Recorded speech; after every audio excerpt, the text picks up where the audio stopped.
खुलुमबाय बे समाव आङो नोंथांमोननि गेजेराव मोनसे गोदान भिडिअ लानानै फैबावबाय। नोंथांमोना भिडिअखौ फारियै जोबजासिम नायलांदो। बाक्सा जिल्लानि बार'भुटा सिमनानि आमगुरियाव जल जीवन बिथांखिनि सिङाव लुफुंबाय थानाय दै जगायथाय बिथांखिनि मोनसे दै थिंखिनिफ्राय गोग्लैनानै सासे मिस्ट्रिया गोब्राबैनो जोखोम जादों। मोनथिनो मोननायाव 50 फुट जौथायनि दै थिंखियाव खामानि मावबाय थानाय समावनो हरखाबै गोजौनिफ्राय सासे मिस्ट्रिया गोग्लैबोयो आरो गोब्राबैनो जोखोम जायो। खौरांनिफ्राय मिथिनो मोननाय बायदिब्ला जोखोम जानाय सुबुंखौ मुसलपुराव थानाय डक्टर रबि बर' देहा फाहामसालियाव थिसनहैदोंब्लाबो नाथाय देहा फाहामगिरिया गाहाम थाखोनि थाखाय फाहामथाय होनो बरपेटा मेडिकेल कलेजसिम दैथायहरो। मोनथिनो मोननायाव जोखोम जानाय मिस्ट्रिया बरपेटा जिल्लानि हावलिनिमोन होनना मिथिनो हानाय जादों। दानिया गुबुन खौराङाव फैदो। गुवाहाटी राजभवनाव खुंफुंनाय मोनसे हाबाफारिनि गेजेरजों आसामनि रायजो बेंगिरि प्रफेसार जगदीश मुखिया देग्लाय 2021 बोसोरनि थांनाय 22 जानुवारि खालि हादरनि सुबुंखान्थि सानाव राजथावनि गोदान दिल्लीयाव खुंनाय सुबुंखान्थि फोरबो फालिनायाव पेरेड दिन्थिफुंनानै थामथि बान्था मोननो हानाय सा 14 एनसिसि गेलेगिरि आरो सा 10 एनसिसि मावख'गिरिफोरखौ बरायनायजों लोगोसे मान बावदों। दानिया गुबुन खौराङाव फैबावदो। कक्राझार जिल्ला गसाइगाव महकुमानि सिङाव थानाय रायमना हादरारि हाग्रामायाव सोमोनांथाव जाथाय जानानै थांदों।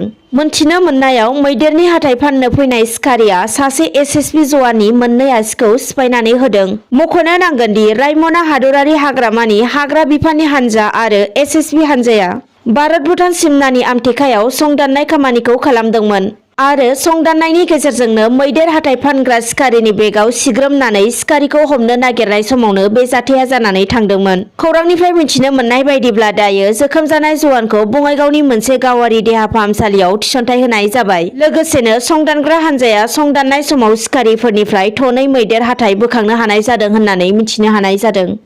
दानिया गुबुन खौराङाव फैबावदो। आसामाव सानफा एफा जाग्रा आदार, पेट्रल, डिजेल, संग्रा गेसनि बेसेन बांबोबाय थानाया आसामनि नोगोरारिफोरखौ गोबां दुखु खस्थ'आव खोख्लैबाय आरो मिथिनो मोननायाव दिनै आसामाव पेट्रल आरो डिजेलनि बेसेना 34 फैसा बांबावबाय आरो दा रायजोआव पेट्रलनि बेसेना मोनफ्रोमबो लिटाराव 103.23 रां जाहैबाय। मख'नो गोनांदि थांनाय शुक्रबारखालि दुलाराय आसाम फरायसा आफाद आसुआबो पेट्रल, डिजेल, एलपिजि आरो गुबुन गुबुन मुवा बेसादफोरनि बेसेन बांनायनि सायाव रायजोआव सुबुं सोमावसारनाय हाबाफारि लादोंमोन। बेजों लोगोसेनो कंग्रेस दोलोआबो बेसेन बांनायखौ लानानै सोमावसारनाय हाबाफारिखौ खालामदोंमोन। दानिया गुबुन खौराङाव फैबावदो। सराइदेउ जिल्लानि सिङाव थानाय मडेल हस्पिटालाव फिन कभिडनि थासारि। मोनथिनो मोननायाव सानै फरायसानि देहायाव कभिड बेराम मोननो हादों। खौरांनिफ्राय मिथिनो मोननाय बायदिब्ला थांनाय 20 अक्ट'बर सानखालि फरायसालियाव सासे फरायसुलिनि देहायाव कभिड बेरामखौ मोननो हादोंमोन। बिनि उनाव सावस्रि बिफाना दिनै फरायसा-फरायसुलिफोरखौ कभिड टेस्ट खालामनायाव फिन दिनै सानै फरायसानि देहायाव कभिड भाइरासखौ मोननो हायो। बिनिखायनो दिनै सराइदेउ जिल्लानि मडेल फरायसालियाव फरायसालिनि सामलाय बिफाना फरायसालिखौ सेनिटाइज खालामनायजों लोगोसे सोलोंथाइ बिफाना फोसावनाय एसअपिनि नेमखान्थि बायदियै फरायसालिखौ 7 साननि थाखाय बन्द फोसावनानै होयो। मख'नो नांगोन दि रायजोआव कभिड-19 थासारिनि जाउनाव गोबाव सम सोलोंथाइ फसंथानफोरखौ बन्द लाखिनायनि उनाव थांनाय 19 अक्ट'बर खालिसो आसामनि गासै सोलोंथाइ फसंथानफोरखौ सरकारा खुलिफिननानै होदोंमोन।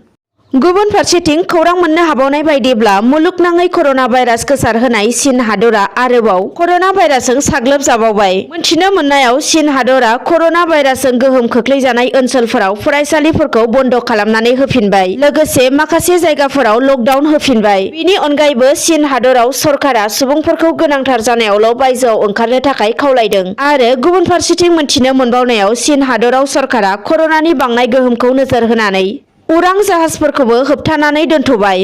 बिनि अनगायैबो चीन हादराव सरकारा कर'ना भाइरासनि नेमखान्थि आरो लकडाउनफोरखौ गोख्रोङै मानिनो थाखाय बिथोन होनाय जादों। दानिया गुबुन खौराङाव फैदो। खुंफुंजानो गोनां उफ्रा बिधानसभा बिसायख'थिया जोबोर खाथिसै।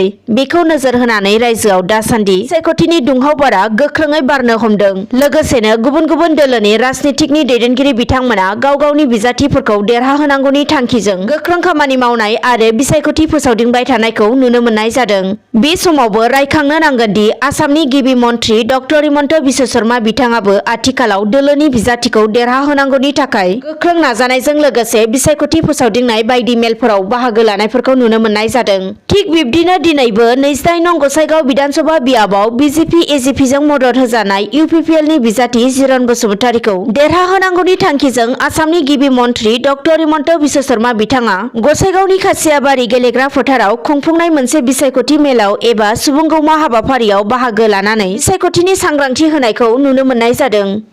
गुबुन फारसेथिं आरोबाव 58 नं तामुलपुर बिधानसभा बियाबनि खुंफुंजानो गोनां उफ्रा बिसायख'थिनि थाखायबो आसामनि गिबि मन्थ्रि डक्टर हिमन्त बिश्व शर्मा बिथाङा दिनै तामुलपुरनि सिङाव थानाय उगुरि गेलेग्रा फोथाराव बिसायख'थि फोसावदिंनाय हाबाफारियाव बाहागो लाफैदों। मख'नो गोनांदि बिजेपि एजिपिजों मदद होजानाय इउपिपिएलनि बिजाथि जलेन दैमारी बिथांखौ देरहाहोनांगौनि थांखिजों बिथाङा बे बिसायख'थि फोसावदिंनाय हाबाफारियाव बाहागो लाफैदों। लोगोसेनो बिसायख'थिनि सांग्रांथि होनायखौ नुनो मोननाय जादों। मख'नो गोनांदि थांनाय बृहस्पतिबार खालिबो थावरा बियाबनि बिजेपिनि बिजाथि सुशान्त बरग'हाइनि जानानैबो बिसायख'थि फोसावदिंनाय हाबाफारियाव बाहागो लादोंमोन बिथाङा। लोगोसेनो मैया शुक्रबार खालिबो मरियनि बियाबाव दोलोनि बिजाथि रुपज्योति खुरमिनि जानानै बिसायख'थि फोसावदिंनाय हाबाफारियाव बाहागो लानायखौबो नुनो मोननाय जादोंमोन आसामनि गिबि मन्थ्रि डक्टर हिमन्त बिश्व शर्मा बिथांखौ। गुबुन फारसेथिं आरोबाव रायखांनो नांगोनदि खुंफुंजानो गोनां उफ्रा बिधानसभा बिसायख'थिनि दुंहाव बारा बारबाय थानाय समावनो जिएसपि दोलोनि बिजाथिनि जानानै बिसायख'थि फोसावदिंनो फैना जिएसपिनि आफादगिरि नबकुमार सरनियाया मोनसे गोख्रों रावै बाथ्रा बुंनायखौ नुनो मोननाय जादों। बिथाङा खौरांगिरिनि गेजेरजों बुंथिनाय बायदिब्ला इउपिपिएल दोलोजों लोगोसे जिएसपिआबो लोगोआव दङब्ला अब्ला मानोथो जिएसपि दोलोनो बिधानसभा बिसायख'थियाव मोनसेबो मासि होनो हायासै होननानै सोंथि खालामनायखौ नुनो मोननाय जादों। आरो जिएसपि दोलोनो मोनसेबो मासि होयैनि थाखायनो फैगौ उफ्रा बिसायख'थियाव तामुलपुर बियाबनि थाखाय जिएसपि दोलोआ बिजाथि फसंदों होननानै बिथाङा बुंथियो। लोगोसेनो बिथाङा बुंबावोदि जिएसपिआ मुङावसो इउपिपिएलजों लोगोआव दङ नाथाय मोगथाङाव जेबो लोगो गैया होननानैबो बिथाङा बुंथिबावो। बेनि अनगायैबो बिथाङा बुंबावोदि जिएसपि दोलोखौ लानानै गिनाय फैदों गोहोगोरा दोलोफोरा मानोना सामफ्रोमबो तामुलपुर बियाबाव बिसायख'थि फोसावदिंनो थाखाय फैनो गोनां जादों आसामनि मन्थ्रि एमएलएजों लोगोसे गिबि मन्थ्रि बिथांमोना। बे बाथ्राखौ बिथाङा बुंथिनानै होयो। गुबुन फारसेथिं नबकुमार सरनिया बुंबावनाय बायदिब्ला जिएसपि दोलोनि बिजाथिया तामुलपुर बियाबाव 80,000 भट मोननानै देरहासार जागोना 100% रोखा होननानै बिथाङा बुंथिबावो। दानिया गुबुन मोनसे खौराङाव फैबावदो रङियायाव ड्राग्सजों लोगोसे सानै सुबुं हमनो हादों। मोनथिनो मोननाय बायदिब्ला कामरुप गामियारि जिल्लानि सिङाव थानाय रङियायाव ड्राग्सनि हेंथायै पुलिसआ सिग्रोमनाय हाबाफारिखौ लाखिबाय थादोंमोन। बे समावनो पुलिसआ सिग्रोमनाय हाबाफारियाव गोबां बिबांनि ड्राग्सजों लोगोसे सानै सुबुंखौ हमनो हायो। मिन्थिनो मोनबावनाय बायदिब्ला मोनसे स्रोत सुलुंनि गेजेरजों पुलिसआ सानै ड्राग्स लांखोमागिरिखौ हमनो हादों। पुलिसआ खौराङाव फोरमायथिनाय बायदिब्ला सानै ड्राग्स लांखोमागिरिनिफ्राय नोगोद 10,000 रां लोगोसे 7.9 ग्राम ड्राग्स, गंनै सिरिन्ज, मोन 50 कन्टेनारजों लोगोसे मोन 8 मबाइलफोरखौ बोखांनो हादों होननानै खौराङाव फोरमायथिदों। हमजानाय सानै सुबुंफोरखौ उदियाना बालागावनि मुकुट आली आरो आरिफुल रहमान होननानै पुलिसआ सिनायथि होदों। दिनै बेलासिनि खौरांफोरा बेखिनियानोसै। गोजोन्थों।